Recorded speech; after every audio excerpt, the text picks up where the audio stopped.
आपने अपने शेड में खुद डिसाइड करना है कि आपने कब बॉक्स लगाने हैं। आप खुद इस चीज़ का तयन करें कि आपके शेड का एनवायरनमेंट कैसा है। अगर आप समझते हैं कि आपका शेड का एनवायरनमेंट बिल्कुल ठीक है और आप खुद वहाँ पे कंफर्टेबल हैं, आपके बर्ड भी वहाँ पे कंफर्टेबल हैं, तो ज़रूर आप अपने परिंदों को डब्बे वगैरह लगाना शुरू कर दें। बजाय इसके कि आप सोचें कि नहीं, हमारे एक ब्रीडर ने कहा था कि वो 1 सितंबर को पहले नहीं लगाने चाहिए या 15 सितंबर से पहले नहीं लगाने चाहिए। तो इस तरह की भेड़चाल में आप ना पड़ें। आप सिर्फ ये देखें कि आपके अपने शेड का एनवायरनमेंट कैसा है और एनवायरनमेंट को देखते हुए आप बॉक्स लगाएं। यहाँ पे अगर आप देखें तो ये मेरा ओपन शेड है और यहाँ पे हर तरफ जो है ये खुली हवा यहाँ से आ रही है और वो सामने मेरा कूलर लगा हुआ है और पानी वाला पंप जो है वो बंद है, लेकिन ये जो उसके सोलर के साथ लगा हुआ है 24 घंटे ये ऑन रहता है। सिर्फ थोड़ी देर के लिए बंद करता हूँ ताकि ये जले वगैरह ना। तो हवा जो है वो हर वक्त यहाँ पे गर्दिश करती रहती है। यहाँ पे मैं इस वक्त खुद भी खड़ा हूँ तो मुझे उस तरह की गर्मी नहीं लग रही जिस तरह की मुझे नीचे अपने रिहायशी कमरों में लगती है। तो यहाँ पे एनवायरनमेंट जो है वो खुला है और हमारे परिंदे भी यहाँ पे कंफर्टेबल हैं, तो इनको मैंने डब्बे लगा दिए हैं आज। और ये सारे जो आप पीसीस देख रहे हैं इन सभी की उम्र जो है वो तकरीबन 10 माह से ऊपर की है। घर की ब्रीड है ज़्यादातर और ये पहले क्लच के बच्चे थे, दूसरे क्लच के तो नहीं है इसके अंदर। तो पहले क्लच के ये बच्चे थे, अल्हम्दुलिल्लाह ये सारे तैयार हैं, पैर वगैरह बन गए हुए थे और ये पूरी ब्रीड के लिए तैयार थे और इनको मैंने अब बॉक्स भी लगा दिए हैं। अब इसमें बात करते हैं कि इसमें कौन कौन सी पेयरिंग है। तो पेयरिंग जी इसमें रेड और स्प्लिट के दोनों पीसी जो थे वो मैंने खुले छोड़ दिए हुए थे और कॉलोनी में जो पेयरिंग है वो नेचुरल होती है। अगर आप पेयरिंग करके भी छोड़ते हैं तो कॉलोनी में आके पेयरिंग टूट जाती है, मैंने ये आजमाया हुआ है। तो यहाँ पे ये सारे पट्टे क्योंकि ये अडल्ट पीसीज हैं और ये सारे अभी पहली मरतबा ब्रीड करेंगे, तो यहाँ पे ये जो आप पीसीज सारे देख रहे हैं इनकी उम्र 10 माह से ऊपर है और इन्होंने पेयरिंग कर ली हुई है। कुछ पेयरिंग हमारी बनी है रेड इंटू रेड की, जैसे कि ये पेयर आप देख रहे हैं, ये रेड इंटू रेड का पेयर बना है और कुछ बने हैं रेड इंटू स्प्लिट के और कुछ पीसीज बन रहे थे पेयरिंग वो स्प्लिट इंटू स्प्लिट के। तो स्प्लिट इंटू स्प्लिट की अब मैंने पेयरिंग मजीद नहीं की शेड में क्योंकि अब प्राइसेस काफ़ी डाउन हो गई हैं, स्प्लिट इंटू स्प्लिट की कीमत खास नहीं रही। तो इसलिए जो पेयरिंग मुझे लगती थी कि ये स्प्लिट इंटू स्प्लिट की हो रही बन रही है, तो उसको मैं ये करता था कि रात के वक्त लाइटें बंद करने के लिए जब आता था तो छापा मारने के बाद उसमें से कोई एक पीस जो है वो पकड़ लेता था। पीछे जो दूसरा पीस बच जाता था वो किसी और पीस के साथ रेड के साथ ही पेयरिंग पूरी बन जाती थी। तो इस तरह से मैंने सारी पेयरिंग जो है वो की है। अब रेड इंटू रेड और रेड इंटू स्प्लिट की पेयरिंग मैं जो है वो की है।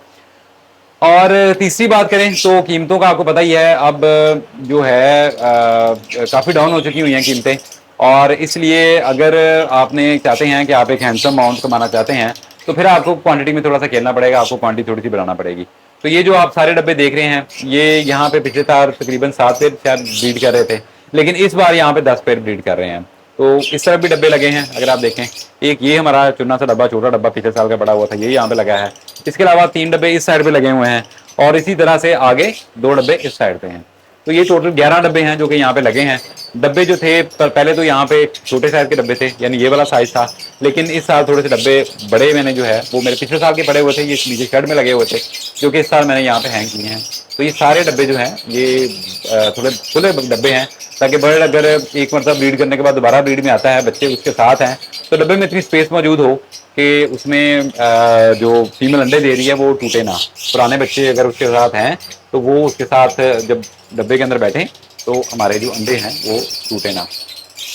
तो इस तरह से ये पेयरिंग है। तकरीबन 10 के करीब पेयर बन रहे हैं। डब्बे जो हैं वो मैंने एक एक्स्ट्रा लगाया, 11 डब्बे लगाए हैं ताकि डब्बे की वैसे ज़्यादा लड़ाई ना हो, क्योंकि ब्रीडिंग सीजन के दौरान सबसे जो बड़ी लड़ाई जो मेन लड़ाई कॉलोनी में होती है ना, डब्बों की वजह से होती है। तो लगाने तो मुझे ज़्यादा चाहिए थे। अगर आप यहाँ पे देखें तो एक स्पेस अभी बाकी है, लेकिन मेरे पास डब्बा नहीं था, वो एक्स्ट्रा पड़ा हुआ। अभी कुछ एक डब्बे मेरे आने हैं, तो जब वो आएगा तो फिर वो यहाँ पे लग जाएगा।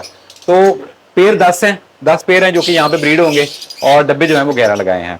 तो अगर आप कॉलोनी में ब्रीड करवा रहे हैं तो डब्बे जो हैं वो 2-3 एक्स्ट्रा लगाएं ताकि बर्ड के पास ऑप्शन बन जाए। अगर एक ही डब्बा 2 पेयरों को पसंद आता है, लड़ाई झगड़ा उसमें होता है, तो बर्ड के पास ऑप्शन हो कि उस वो ये डब्बा नहीं तो ये डब्बा खाली है, वो यहाँ पे शिफ्ट हो सके।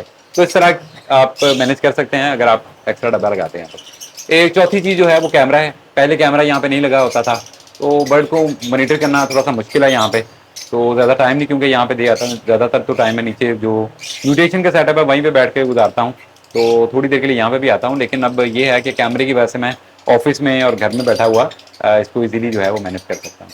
तो ये जनाब एक कॉलोनी है। अब चलते हैं वो दूसरी कॉलोनी की तरफ, उसकी भी आपको हालात बताता हूँ। जी जनाब, तो ये दूसरी कॉलोनी है और इसके अंदर भी आप देखें तो तकरीबन मैंने काफ़ी पीसेज जो हैं वो छोड़े थे। तकरीबन मेरे ख्याल से कोई 22-23 के करीब पीसी जो तो वो यहाँ पे छोड़े थे। तो इनकी भी पेयरिंग जो है वो हो चुकी हुई है और इनको मैंने बॉक्स ही लगा दिए हैं। और इस कॉलोनी में भी तकरीबन मेरे ना 11 डब्बे लगे हैं। तो जहाँ जहाँ पे डब्बा फिट हो सकता था वहाँ वहाँ पे मैंने कर दिया है।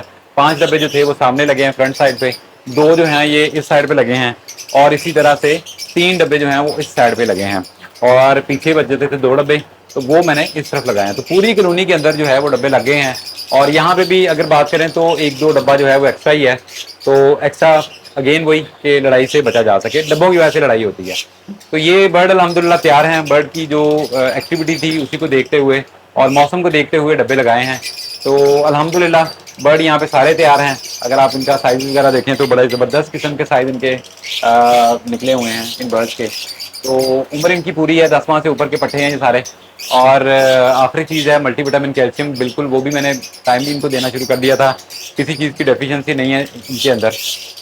तो इंशाल्लाह ब्रीड करेंगे। कॉलोनी में जो ब्रीड का जो सबसे ज़्यादा मज़ा है ना वो यही है कि यहाँ पे आपको ज़्यादा इंतजार नहीं करता।